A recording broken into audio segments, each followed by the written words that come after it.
Samurai Champloo is getting a live action adaptation. And what makes it even crazier is the studio that did the One Piece live action is also going to be doing the Samurai Champloo live action. This is like something I don't think I ever would have expected coming. Like once you say it out loud, like Samurai Champloo live action, at least to me, it sounds like, oh yeah, no, that could work. But it's just the fact that Samurai Champloo is like 20 years old now, or at least pushing 20 years old. And I didn't think it was going to get anything new, like no remake, no continuation, no live action. I didn't think anything was going to be coming for Samurai Champloo. But here we are. I got a whole article right here written by Variety. This article basically is as good as it gets when it comes to what we know and what we can expect to see from the Samurai Champloo live action, because everything in this article is coming straight from the executive producers themselves, not any like hearsay or leaks or anything like that, like straight from the executive producers of the studio. So let's just get into it. One Piece producers Tomorrow Studios to adapt Samurai Champloo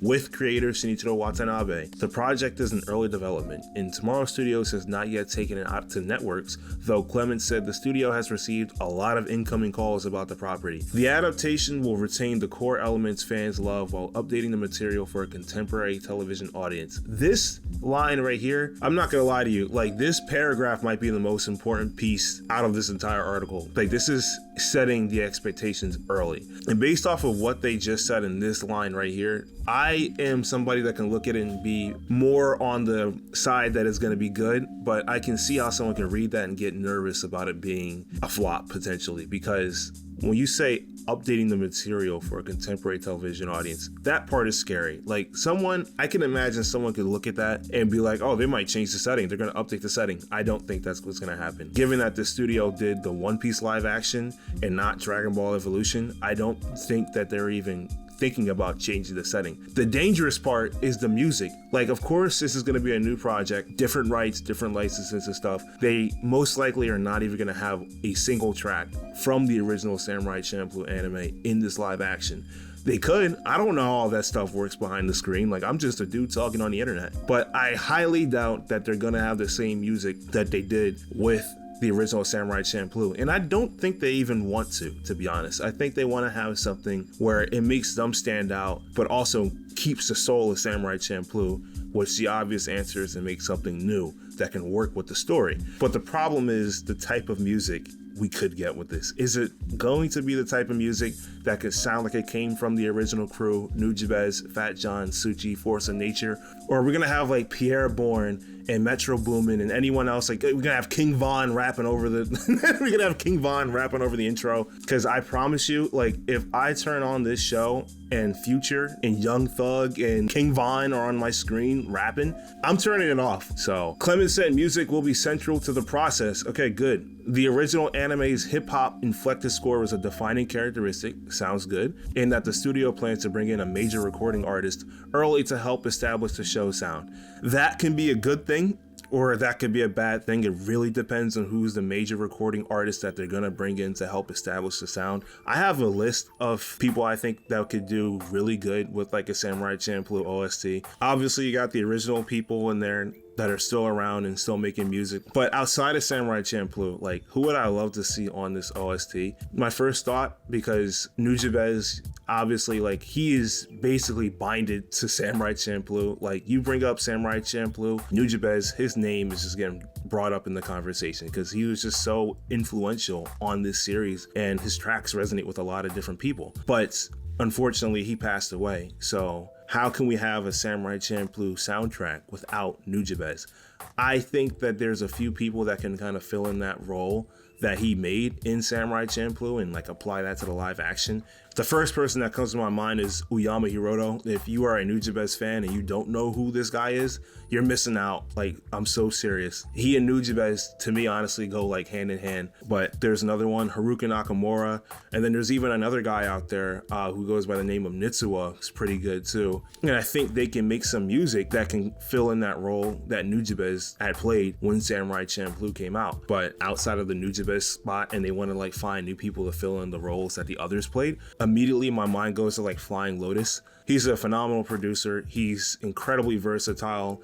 And especially if you take a look at his works around like 2006, like July Heat, 1983, he's made music I'm not sure if I'd say it fit Samurai Champloo, but it's close. In like with the direction of Shinichiro Watanabe, I think Flying Lotus could do good in like a Samurai Champloo type of soundtrack. Not even type of, literally the Samurai Champloo soundtrack for the live action. They say like they want to bring in a major recording artist. Flylo is major, dude. He has his own radio station in GTA 5. He's been around for forever. He's worked with so many different artists, from MF Doom to Kendrick Lamar to like Anderson .Paak to anyone, Mac Miller. Like, this guy has been around for a minute. I think if they want to bring in a major artist that can really do well with this series, it's got to be Flying Lotus. But as far as it goes with establishing the sound, I do have like a drawback, which is like, I don't know if he's the one that should be establishing the sound for the project. It should just be, in my opinion, someone that can fill in the role that Nujabes did. Like, do that first and then work around it instead of like doing reverse. Because the thing is that Nujabes is definitely on the forefront when it comes to this. Like, he gets credit for music he didn't even make in the anime. And like, that's okay to an extent. Like, I understand it's not the easiest thing to know who made what in the project, but some people don't even realize that Nujabes isn't the only one on the soundtrack, which is like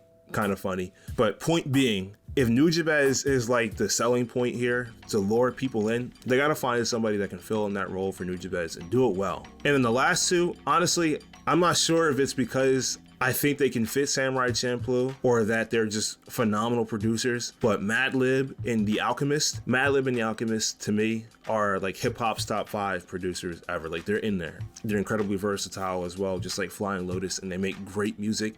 The only doubt I have is like, can you make music for Samurai Champloo? That's the only thing. Honestly, I'm more inclined to believe that Madlib would do better for like a Samurai Champloo soundtrack than The Alchemist. But regardless, I do think that both of them would make something like awesome if they were to produce for the soundtrack. That's basically it as far as like producers go that I have in mind that could deliver. But once again, I just hope that they don't do trap and drill music. Now, as far as like rappers go, because like that is important, I'm not gonna lie to you, the only rappers I can think of are the ones that work with Nujabes. Psystar, Substantial, Pace Rock, Shingo 2, like anyone in Hideout Productions, Nujabes' like record label, I think can do a great job for being the OST. So I would love to see Shingo 2 back here. Like, that's gotta be mandatory. But as far as any other rapper goes, anyone in Hideout Productions, I think would do a great job. And one other thing too, Minmi, who is a singer, she's gotta be part of the project. She's an important piece of Samurai Champloo, simply just because of like the endings she's done. She's gotta be there. Everyone that did the music, I want them to come back. But like Shingo 2 and Minmi definitely gotta come back. Okay, enough about that point. Continuing with the article after that Yap session. The production company previously adapted Watanabe's other signature work, Cowboy Bebop, for Netflix in 2021, though that series was canceled after 1 season. This actually might be the most important paragraph. This studio did do the Cowboy Bebop live action, which I'm not even gonna hold you. I've only seen bits and pieces of it, but that's all I needed to see. It was just painful to watch, man. It was a disservice to Cowboy Bebop and Watanabe himself, because they even said in this article that Watanabe was less involved in the creative side on that project. That is definitely a reason to be worried about the Samurai Champloo live action, but there are 2 things that make me believe that this is gonna be a good adaptation. One is that they did do the One Piece live action, which personally I really liked. My friends that watch One Piece liked it.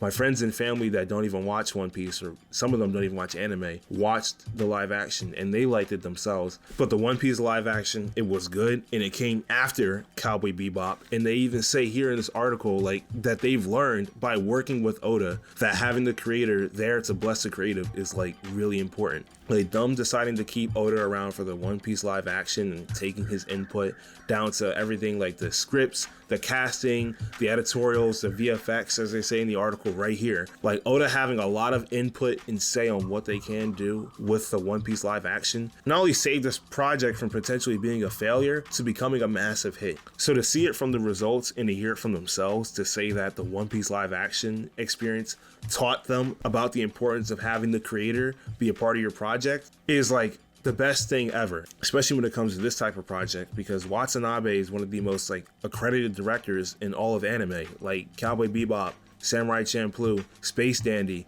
He just did Lazarus. I didn't watch Lazarus past episode 1, but he just did Lazarus.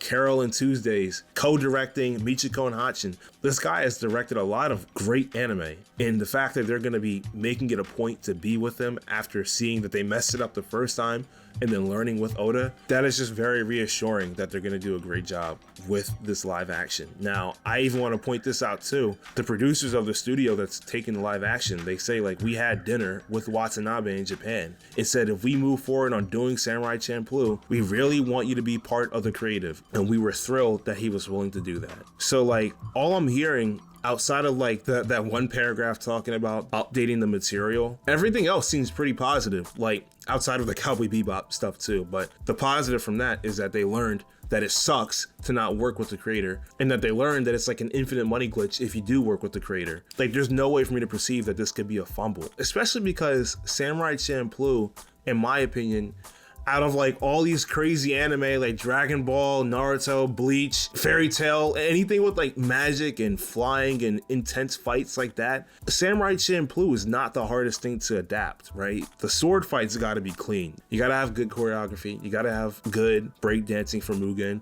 You gotta have like good standing around for Fu and being scared. You gotta have like all this stuff, but it's not like the hardest thing in my mind to pull off. So as long as they just stick to the story, as long as they deliver with the music, I am actually hopeful that this is going to be an amazing live action adaptation. But that pretty much wraps it up for the news we've gotten with Samurai Champloo and this live action that's coming. Let me know what your thoughts are in the comments down below. Please give a like. I would really appreciate it if you did so. Like, I really would. Subscribe on the way out too if you feel like it. And I will see you all maybe in the next one. Take care, God bless, and see you later.